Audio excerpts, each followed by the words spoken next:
खान, पूरा देश परेशान हो गया है तुम अब्दुल और अब्दुल्ला से।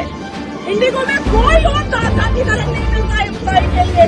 कोई मुझे मेरी माँ बहन को गाली देकर चला जाएगा, मैं कुछ ना बोलूं, आप ये चाह रहे हैं। ये सारी चीजें मैं इग्नोर करती चल रही थी। मोइनुद्दीन ने जो बदतमीजी की, जो रेहान ने वो तो एक्सट्रीम बदतमीजी किया रेहान, मैं सब कुछ इग्नोर कर रही थी। फिर हुआ क्या, क्योंकि पीछे भीड़ हो चुकी थी, जो वो सबसे पहले गया था रनवे का, पीछे भीड़ थी, तो मैं ड्राइवर के सामने जो एक गेट खुलता है, मैं वहां पर खड़ी हूँ। अब मुझे क्या पता कि कौन मुस्लिम है, कौन हिंदू है, ड्राइवर है, मुझे क्या लेना देना है। अब वो मुझे इतनी गंदी गंदी गालियां, वो धीरे धीरे इतनी बेहुदा गालियां मुझे दे रहा है कि मैं आपको वो गाली रिपीट नहीं कर सकती। चले उधर कोने में खड़ी रह। क्या? हाँ वहां चली जा। मैंने कहा आर यू रिकॉग्नाइज्ड मी? वो सब ऐसे किया। अब सारे पैसेंजर उस पर गुस्सा, सिर्फ मैं तो चुप थी उसकी गालियां सुनने के बावजूद भी, क्योंकि मुझे पता था कि मैं रिएक्ट करूंगी तो भैया मुझे तो सीधा अलकायदा से थ्रेट आएगा, क्योंकि मुसलमान कुछ भी करें हमें तो कुछ बोलना नहीं है, वो हमें चीर फाड़ कर दे फिर भी हम नहीं बोलेंगे। तो मैंने कुछ नहीं बोला। मेरी इतनी गंदी गंदी माँ बहन की गालियां सुनने के बाद भी दूसरे पैसेंजर्स गुस्सा किए उसके ऊपर। तब मैं पलटी, मैंने कहा नाम क्या है तेरा? अब्दुल्ला खान। मैंने कहा उतर। तब मुझे गुस्सा आया। फ्लाइट पर एक फरहत बोल करके एयर होस्टेस ने एक संत को थूक करके कॉफी पिलाया था, और उसका पूरा वीडियो मुझे मेल करके भेजा गया है। उस संत ने मुझे भेजा है महाराष्ट्र का वो मेरे ट्रिप का पूरा। तो मुझे लगता है कि इंडिगो को बहुत कुछ सामना करना पड़ेगा, बहुत एक्सट्रीम लेवल पे सामना करना पड़ेगा, क्योंकि बदतमीजी तो हुई है और इंटेंशनली हुई है, मेरे साथ किया गया है और जानबूझ के मुझे पहचान करके किया गया है। हाल ही में नाजिया इलाही खान का एक वीडियो सोशल मीडिया पर वायरल होता है इंडिगो फ्लाइट के अंदर। इंडिगो फ्लाइट के बाहर वो एक इंडिगो के स्टाफ से कहती हैं कि अब्दुल और अब्दुल्ला ने देश का माहौल ख़राब करके रखा है। मामला काफ़ी ज़्यादा वायरल हो गया सोशल मीडिया पर, इसको लेकर इनकी आलोचना भी काफ़ी ज़्यादा हो रही है। आज हमारे साथ खुद मौजूद है नाजिया इलाही खान, ये खुद बताएंगे कि आखिर उस दिन हुआ क्या था और धर्म की बात इनको बीच में लाने की क्यों ज़रूरत पड़ गई। स्वागत है आपका यूथ मीडिया टीवी। हर हर महादेव जी देखिए, मैं खुद मुसलमान हूँ जी, लेकिन क्या पूरी दुनिया अब्दुल और अब्दुल्ला से परेशान नहीं है? परेशान तो है। आप पूरी दुनिया के न्यूज़ को उठा करके देखिए, क्रिश्चियन देश परेशान है, खुद यूएई परेशान है। आपको पता है यूएई में अगर कोई नमाज पढ़ ले रोड पर तो उसको कोड़े भी बरसाए जाते हैं और उसको पेनल्टी भी लगाई जाती है। मैं जब आ रही थी, कौन सी तारीख थी? 21 तारीख थी शायद। हाँ 21 तारीख थी। 21 को जब मैं रिटर्न बॉम्बे से दिल्ली आ रही थी, मेरी टिकट ऑलरेडी 22 की थी एयर इंडिया की, लेकिन इमरजेंसी मुझे मेरे कोर्ट के मामले के लिए 21 को ही आना पड़ा। दिन रविवार का था, संडे का था, और 22 तारीख सोमवार थी। तो मुझे बहुत अर्जेंट में आना पड़ा, तो अर्जेंट में मुझे एयर इंडिया की फ़्लाइट की टिकट मिली नहीं। तो मेरे साथ जो लोग थे उन्होंने कहा कि मैम इंडिगो को कर लीजिए भगवान का नाम ले करके, क्योंकि इंडिगो क्राइसिस चल ही रहा था। तो मैंने भगवान का नाम लेकर के इंडिगो की फ़्लाइट की टिकट की, और जैसे ही मैंने की वैसे ही मैंने तकरीबन 18-19 घंटा पहले ब्रैन बोल करके एक इंडिगो का जो हेड स्टाफ है, जो सारे मास पैसेंजर्स को देखता है, वीआईपी पैसेंजर्स को देखता है, जिनकी सिक्योरिटी का प्रॉब्लम होता है उस पैसेंजर्स को देखता है, उसको मैंने व्हाट्सएप कर दिया अपना टिकट और मेल कर दिया मैंने इंडिगो को कि मैं इतने इतने बजे मैं आ रही हूँ और ये मेरा टिकट का डिटेल्स है। स्पेसिफिकली वो मेल की कॉपी भी मेरे पास है और ब्रांड का मैसेज भी मेरे पास है। उसके बाद जब मैं गेट नंबर 1 पे इंटरनेशनल बॉम्बे के छत्रपति शिवाजी इंटरनेशनल एयरपोर्ट पर गेट नंबर 1 पर पहुंची, तो मुझे कॉल आया इंडिगो की एक महिला का कि मैम हम लोग आपको लेने के लिए आ रहे हैं। 10 मिनट गुजरे, 20 मिनट गुजरा, 30 मिनट गुजरा, 40 मिनट गुजरा, वो लोग नहीं आए। फिर मैंने बिरैन को फ़ोन किया कि देखो, मैं जिस महिला ने मुझे कॉल किया है उसको मैंने जितनी बार कॉल किया है वो स्क्रीनशॉट भी मैंने तुमको भेज दिया है, वो आ नहीं रही है, और अगर नहीं आ रही है तो कोई बात नहीं है, मैं एंटर कर जाऊंगी। अब मेरे बाप दादा थोड़ी कोई मंत्री थे जो मुझे वीआईपी का कोई चस्का लगा रहेगा। मैं तो ज़मीन से उठी हूँ भाई, मुझे कोई वीआईपी का चस्का नहीं है। मैं खुद अंदर एंटर कर गई अपना सामान ले करके अपने लोगों के साथ। उसके बाद फिर बिरैन ने मुझे फ़ोन पर कहा कि काउंटर पर मोइनुद्दीन है मैम, वो आपको हेल्प कर देगा और आपको ज़्यादा देर खड़े नहीं रहना पड़ेगा। मैंने कहा कोई बात नहीं, अगर खड़ा भी रहना पड़ेगा तो कोई बात नहीं है। तो बहुत देर खड़े ना रहने के लिए मैं फास्ट फॉरवर्ड काउंटर पर चली गई, जहाँ पर पेमेंट किया जाता है। 500 रुपये दिया जाता है, तो वो जल्दी से आपका सामान ले लेती है और जल्दी से बोर्डिंग पास दे देती है। हालांकि मेरे पास एयरपोर्ट जाने के बाद वक्त बहुत था, एक्सट्रीम वक्त था, और डिले, फ्लाइट भी डिले हो चुकी थी 2 घंटा, तो वक्त बहुत था, लेकिन बहुत गैदरिंग में खड़े नहीं रहना चाह रही थी मैं। तो मैं फास्ट फॉरवर्ड पैसा दे करके मैं फास्ट फॉरवर्ड काउंटर पे मैं खड़ी हो गई। अब वहाँ पर मोइनुद्दीन का मैं वेट कर रही हूँ, सारे पब्लिक जो फास्ट फॉरवर्ड वाले थे वो भी वेट कर रहे हैं, मोइनुद्दीन गायब। फिर मैंने बिरैन को फ़ोन किया कि भाई कोई मोइनुद्दीन तो यहाँ पर है नहीं। तो उन्होंने कहा कि नाजिया जी वहाँ पर ना मैम रेहान बोल करके कोई लड़का होगा, आप मेरी उससे बात कराइए। तो मुझे नज़र पड़ गया, वो उसका टैग भी लगा हुआ था। तो मैंने कहा कि रेहान थोड़ा अपने सीनियर ऑफिसर से बात कर लो। तो कौन है कौन है कौन है? मैंने कहा बिरैन। मैं नहीं जानता किसी बिरैन को, चलो जाके वहाँ पर खड़े हो जाओ कोने में। मैंने कहा ये क्या तरीका है किसी महिला से बात करने का? अरे हम प्रोफाइल वगैरह सारी चीज़ें, ये मैं आपसे कह रही हूँ, सारी चीज़ें अलग है, लेकिन आप अगर किसी महिला से इस बदतमीज़ी से बात कर रहे हैं तो वो बर्दाश्त तो नहीं किया जा सकता है। तो मैंने कहा रेहान इतनी बदतमीज़ी क्यों कर रहे हो? मैं फ़ास्ट फॉरवर्ड काउंटर पर हूँ, मैं पिछले 22-23 मिनट से, 40 मिनट मैंने बाहर वेट किया है, 22-23 मिनट से मैं फ़ास्ट फॉरवर्ड काउंटर में पैसा लेकर खड़ी हुई हूँ। मोइनुद्दीन को ढूंढा जा रहा है, वो नहीं मिल रहा है, तुम बदतमीज़ी कर रहे हो, तुम अपने सीनियर ऑफिसर को पहचानने से इनकार कर रहे हो। तो फिर आकर ज़बरदस्ती फोर्सिबली मैंने उसको स्पीकर पे बात कराया कि अच्छा अगर ये तुम्हारा सीनियर ऑफिसर नहीं है तो कोई बात नहीं है, मैं सारे ह्यूमिलिएशन को आज बर्दाश्त करूँगी। तो जैसे ही ब्रांड ने बोला कि रेहान मैं बोल रहा हूँ, हाँ सर हाँ सर हाँ सर, अरे वो फास्ट फॉरवर्ड पे मैडम खड़ी हुई हैं, तुम उनको बोर्डिंग कर दो और उनका जो लगेज है वो उनका ले लो। जो लगेज का प्रोसेस है कि 15 kg देना है, मैंने वही दिया था। छोटा जो मेरा ब्रीफ केस था वो मैंने केबिन लगेज ले लिया था। मतलब किसी भी रूल रेगुलेशन, जो इंडिगो का अपना पर्सनल संविधान है, उस संविधान के खिलाफ मैं कहीं पर भी नहीं गई। अब वो बोलने के बावजूद रेहान मुझसे कह रहा है चले उधर कोने में खड़ी रह। मैंने कहा क्या? हाँ हाँ वहां चली जा। मैंने कहा आर यू रिकॉग्नाइज्ड मी? वो सब ऐसे किया वो।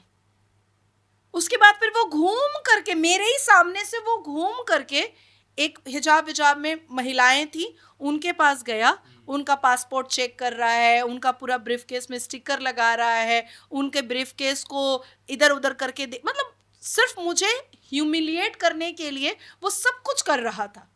उसके बाद फिर बड़ी मुश्किल से एक बेचारी लड़की आई, उसका नाम कुछ चतुर्वेदी बोल करके था। उसने मेरा बैगेज क्लेम किया, सब कुछ लिया, उसने बोर्डिंग पास दिया। बोर्डिंग पास पे हम मास पैसेंजर्स में आते हैं जिनका सिक्योरिटी अलर्ट रहता है, मास लिखा उसने। तो मैंने उससे पूछा कि are you giving me assistance या मैं खुद चले जाऊँ? नहीं मैम आज असिस्टेंस का प्रॉब्लम है, क्राइसिस है, तो आप खुद चले जाओ। मैंने कहा शाहरुख खान आता है तब तो आप लोग पूरा का पूरा एयरलाइन साथ में रहता है। तो वो मुस्कुराई और उसने कहा कि नहीं मैम आज बहुत दिक्कत है, आप मैनेज कर लीजिए। मैं चले गई।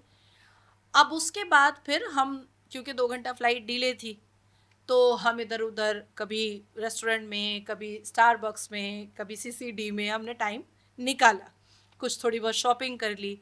फिर उतने में कॉल आया कि भाई अब चलना है, फ्लाइट जाएगी। तो जितने भी बिजनेस क्लास पैसेंजर्स होते हैं, स्ट्रेच के पैसेंजर्स होते हैं, मास पैसेंजर्स होते हैं, उनको सबसे पहले पुकारा जाता है। अगर आप भी एयरपोर्ट गए होंगे तो आपको भी पता होगा कि बिजनेस क्लास पहले आ जाइए, फास्ट फॉरवर्ड पहले आ जाइए। तो हम पहले, सबसे पहले हम लोग सब कोई उस कोच में गए, पर वो बस पहुंची है 3 बसेस पहुंचने के बाद। क्यों? अब पूछिए क्यों? वही मैं जानना चाह रहा हूँ। हाँ। क्योंकि मेन झगड़ा मेरे ख्याल से आपका वहीं पर हुआ था। हाँ, ये सारी चीजें मैं इग्नोर करती चल रही थी। मोइनुद्दीन ने जो बदतमीजी की, जो रेहान ने वो तो एक्सट्रीम बदतमीजी किया रेहान, मैं सब कुछ इग्नोर कर रही थी। फिर हुआ क्या, क्योंकि पीछे भीड़ हो चुकी थी, जो कोच सबसे पहले गया था रनवे का, पीछे भीड़ थी, तो मैं ड्राइवर के सामने जो एक गेट खुलता है, मैं वहां पर खड़ी हो गई थी। अब मुझे क्या पता कि कौन मुस्लिम है, कौन हिंदू है, ड्राइवर है, मुझे क्या लेना देना है। अब वो मुझे इतनी गंदी गंदी गालियां, ये ड्राइवर चला रहा है और ये लोहा पकड़ करके, आयरन रॉड पकड़ करके मैं खड़ी हुई हूँ ठीक ड्राइवर के बगल में, और मेरे साथ 2 लोग और थे सामने में खड़े हुए फ्रंट वाले गेट पर। वो धीरे धीरे इतनी बेहुदा गालियां मुझे दे रहा है कि मैं आपको वो गाली रिपीट नहीं कर सकती हूँ, मेरी माँ ने ये अपब्रिंगिंग नहीं दी है। उसके बाद फिर उसने क्या किया कि इंटरनेशनल एयरपोर्ट का रनवे कोच को वो डोमेस्टिक में ले गया। डोमेस्टिक में ले जा करके उसने उसको सुनसान जगह में खड़ा कर दिया। अब सारे पैसेंजर उस पर गुस्सा, सिर्फ मैं तो चुप थी उसकी गालियां सुनने के बावजूद भी, क्योंकि मुझे पता था कि मैं रिएक्ट करूंगी तो भैया मुझे तो सीधा अलकायदा से थ्रेट आएगा, क्योंकि मुसलमान कुछ भी करें हमें तो कुछ बोलना नहीं है, वो हमें चीर फाड़ कर दे फिर भी हम नहीं बोलेंगे। तो मैंने कुछ नहीं बोला, मेरी इतनी गंदी गंदी माँ बहन की गालियां सुनने के बाद भी दूसरे पैसेंजर्स गुस्सा किए उसके ऊपर कि भाई तुम हमें 25 मिनट से कहाँ घुमा रहा है और कहाँ खड़ा रखा हुआ है, ये तो डोमेस्टिक एयरलाइंस आ चुका है इंटरनेशनल से। जब बाकी के पैसेंजर्स ने, मेरे बगल में खड़ी हुई एक महिला ने उसके ऊपर फोर्स किया, एक आदमी का कनेक्टिंग फ्लाइट था जिसको इंटरनेशनल फ्लाइट उसको लेना था, वो परेशान होने लगा कि भाई तुम इतना लेट कर रहे हो, ऑलरेडी इतना लेट हो चुका, तो वहाँ तो दिक्कत हो जाएगी मेरे को, और हम फास्ट फॉरवर्ड का पैसा देते हैं, बिजनेस क्लास में इतना महंगा हम खरीदते हैं, सब अपना अपना डिटेल बताने लगा। तो उसके बाद फिर वो ज़बरदस्ती, मतलब बहुत प्रेशर होने के बाद वो फ्लाइट के सामने लेकर गया। जब मैं उतरने लगी तो यू कांट इमेजिन कि उसने मुझे क्या कहा। मैं ये अब्यूज यूज नहीं करना चाहती थी। तब मैं पलटी, मैंने कहा नाम क्या है तेरा? अब्दुल्ला खान। मैंने कहा उतर उतर। तब मुझे गुस्सा आया। अब आप सोचो कि अगर कोई एक कम्युनिटी या कोई भी, हिंदू मुस्लिम सिख ईसाई कोई भी, आपको कंटिन्यूअसली 6 घंटा आपको परेशान करे तो आपको कैसा लगेगा? गुस्सा आएगा कि नहीं आएगा? कुछ तो बोलिएगा, या हमारा कुछ बोलना ही पाप हो चुका है? तब वो आलोचक था आपका, मेरे ख्याल में लग रहा है, वो आपको पहचानता था। बिल्कुल, आपकी आलोचना, बिल्कुल। वो रेहान भी मुझे पहचानता था, वो मोइनुद्दीन भी मुझे पहचानता था, और अब्दुल्ला खान भी मुझे पहचानता था। एयरपोर्ट पे मैंने कम से कम 100 से ज्यादा सेल्फी। टारगेट आपने उन दोनों को नहीं, पूरे मुसलमान समुदाय को किया है ना? नहीं, क्यों? देश परेशान नहीं है क्या मुसलमानों से? क्यों नहीं परेशान है क्या? मुझे नहीं लगता। आपको नहीं लगता तो ये आपका प्रॉब्लम है। कल को आपकी बेटी को उठा करके लब जिहाद में फंसाया जाए। मैं खुद मुसलमान हूँ मैम, नहीं, और मैं इस तरीके की हरकतों को मैं निंदा भी करता हूँ। और तब तो फिर आप सेफ हैं, तब तो फिर आप सेफ हैं, क्योंकि हिंदू तो लब जिहाद करता नहीं है, तब फिर आप सेफ है। मुसलमान बुलाती हैं। बिल्कुल, मैं मुस्लिम हूं, तो इसका मतलब है कि मैं गालियां सुनूं क्योंकि वो अब्दुल्ला खान है? अच्छा, इसी से 14 दिन पहले दिल्ली T1 एयरपोर्ट में पहुंची थी, जिसका प्रूफ है मेरे पास पूरा का पूरा, और मैंने एक नेशनल न्यूज को बाइट भी दिया था उसका। जब मैं दिल्ली T1 पर उतरी और इंडिगो की फ्लाइट थी, 15 दिन पहले की बात है, 14 या 15 दिन की पहले की बात है, और जब शुभ्रोतो नाम के एक इंडिगो के एम्प्लॉय ने मेरे साथ बदतमीजी की, तो उतरते ही सेकंड डेस्टिनेशन पर मैंने शुभ्रोतो के खिलाफ मैंने बोला। तब तो कोई मुझे नहीं घेरा, तब तो कोई मुझे खीरा और बैंगन नहीं दिखाया, तब तो कोई मेरे मोटे होंठ की आलोचना नहीं किया, तब तो कोई मुझे जहरीली औरत नहीं बोला, तब तो शुभ्रोतो के पक्ष में किसी ने कोई पूरा का पूरा सोशल मीडिया जिहाद नहीं किया, तब तो फिर आप इमरान प्रतापगढ़ी निकल कर इसी पर मैं आने वाला था जी। इमरान प्रतापगढ़ी शुभ्रोतो के पक्ष में क्यों नहीं आए? तब तब फिर महबूबा मुफ्ती की बेटी शुभ्रतो के पक्ष में क्यों नहीं आई? क्योंकि वो हिंदू था। गलती जब शुभ्रतो से हुई थी तब भी मैंने बोला था, और गलती जब अब्दुल्ला खान से हुई तब भी मैंने बोला था, लेकिन शुभ्रतो ने मुझे गाली नहीं परोसी थी। शुभ्रतो ने मिस कम्युनिकेशन किया था कि इमरान प्रतापगढ़ी तो मतलब वो बैंड करने की मांग कर रहे हैं। मैं तो आप। खुद कह रही हूँ कि मुझे ब्लैकलिस्ट कर दे। आपने वो ट्वीट नहीं देखा मेरा? कि मैं तो खुद इंडिगो को कह रही हूँ कि अपने मुसलमान आकाओं की बात मानो और मुझे ब्लैकलिस्ट में डाल दो। मेरे को कभी इंडिगो से फ्लाई मत करने दो, ये मैंने खुद बोला है इंडिगो को। ये मैंने खुद डिमांड किया है इंडिगो से कि मुझे ब्लैकलिस्ट कर दो बाबा, नहीं तो तुम जो कर रहे हो वो मैं बोलती रहूंगी। ये तो मैं खुद बोल रही हूँ, मैं कहाँ कह रही हूँ कि मैं नहीं बोल रही हूँ। लोग कहते हैं कि जो खास तौर पे कि आप मुसलमान नहीं हैं, आप हिंदू का चोला ओढ़ करके ठग रही हैं लोगों को, इस तरीके की बात आती है, उस पर क्या मैं reaction अगर आता है? मुसलमान नहीं हूँ तो उस प्रूफ को सामने रख दिया जाए। मेरे माँ बाप का नाम, जो अगर कोई हिंदू माँ बाप है तो सामने रख दिया जाए मेरे माँ बाप का नाम। इंडिगो से आप लगातार, हम इंडिगो पर हमलावर है बिल्कुल। नहीं, गलत जो भी गलत करेगा मैं तो क्या बोलूंगी। चाह रही हैं आप? इंडिगो से क्या चाह रही हैं? जो इमरान प्रतापगढ़ी चाह रहे हैं, तो ये तो इंसाफ नहीं हुआ ना फिर जो आपके साथ। इल्तिजा मुफ्ती चाह रही हैं कि इंडिगो मुझे ब्लैकलिस्ट कर दे, मैं भी वही चाह रही हूँ कि इंडिगो मुझे ब्लैकलिस्ट कर दे। अगर उन्होंने आपके साथ बदतमीजी की है, जो कि की है, ठीक है, तो अगर आपको बैंड कर दिया जाए तो फिर तो वो लोग खुश हो जाएंगे। खुश हो जाए, मुझे कोई प्रॉब्लम नहीं है। लेकिन अगर मुझे इंडिगो बैंड नहीं करेगा जी। तो जितनी बार उसके कोई भी एम्प्लॉय, हिंदू हो मुसलमान हो, कोई भी एम्प्लॉय अगर किसी भी पैसेंजर के साथ गलती करेगा, नॉट ओनली मी, किसी भी पैसेंजर के साथ गलती करेगा तो मैं वीडियो बनाऊंगी और डालूंगी। तो जवाब नहीं आया इंडिगो की तरफ से? आपको मिला?